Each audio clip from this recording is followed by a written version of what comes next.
हजरत मालिक बिन दिनार फरमाते मैंने 60 हज किए। एक हज के मौके पर मैंने बड़ा रश देखा, लाखों का इज्तिमा हुआ। मेरी बातों की समझ तो आ रही है ना आप दोस्तों? जो नहीं बोल रहे उन्हें भी आ रही है ना? अल्लाह जज़ा दे। कहते लाखों का मजमा था तो मेरे दिल में ख्याल आया, मैंने कहा अल्लाह इतने लोग आए हैं, इनका हज कबूल भी हुआ है कि नहीं? फरमाते मैं सोच रहा था तो रात को ना ख्वाब में मैंने किसी कहने वाले को कहते हुए सुना कि सबका कबूल हो गया है। बल्ख का रहने वाला मोहम्मद बिन हारून बल्खी है, उसका हज कबूल नहीं।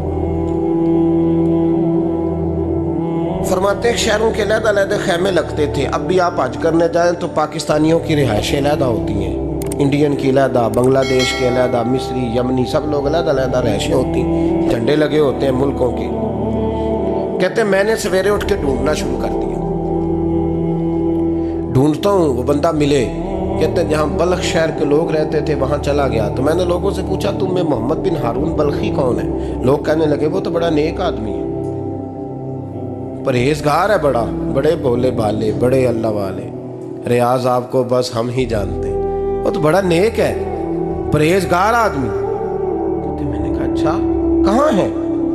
उन्होंने कहा पहाड़ के पीछे उसने खैमा लगाया हुआ है, सारी रात इबादत करता है, सारा दिन रोजा रखता है, कायमुल लैल है, साइमुद दहर है। क्या बात? फरमाते मैं उन लोगों की बात सुन के हैरान हो गया कि मुझे क्या बताया गया, ये क्या कह रहे हैं? फरमाते मैं पहाड़ के पीछे गया।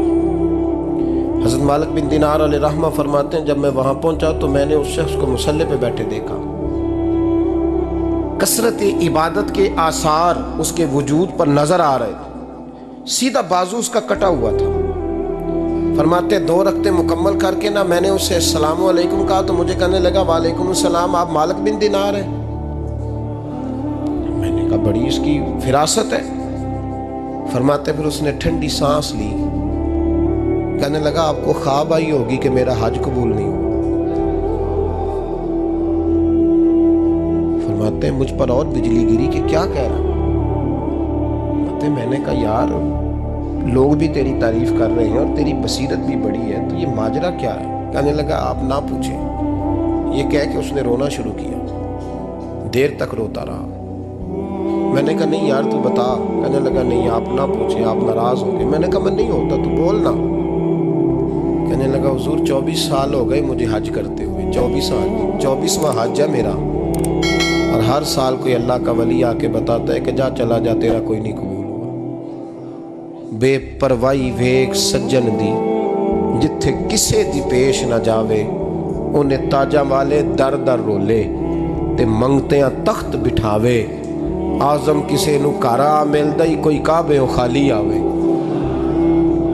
कहते हैं उसने मुझे कहा हुजूर 24वां हज है, हर साल कोई बताता है। मैंने कहा तेरी गलती। कहने लगा मैं अपनी माँ का नाफरमान। मैंने कहा वाकया क्या हुआ? कहने लगा हजरत अल्लाह ने मुझे दौलत दी, माल दिया, ज़मीनें दी तो मैं अय्याश हो गया। इमाम मालिक बिन दिनार रहमतुल्लाह अलैह फरमाते हैं मुझसे कहने लगा पैसे आए तो मैं अय्याश हो गया।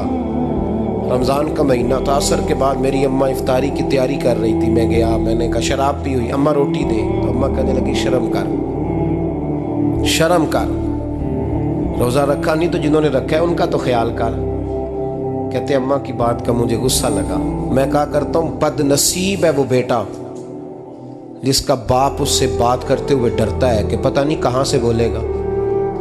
बदनसीब नहीं वो बेटा जिसकी माँ उससे बात करते हुए सहम जाती है कि पता नहीं कौन सी बोली बोलेगा। बदनसीब नहीं कि माँ बाप भी जिससे खोल के बात ना कर सके।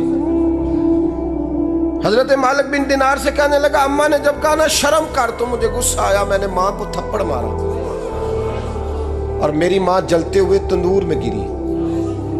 लोगों ने मुझे पकड़ के अंदर बंद कर दिया कमरे में।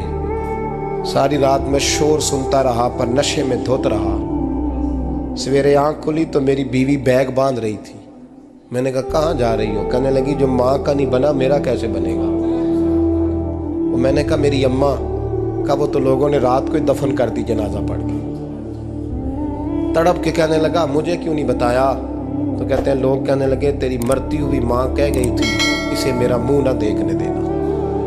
मेरे जनाजे के करीब ना आए।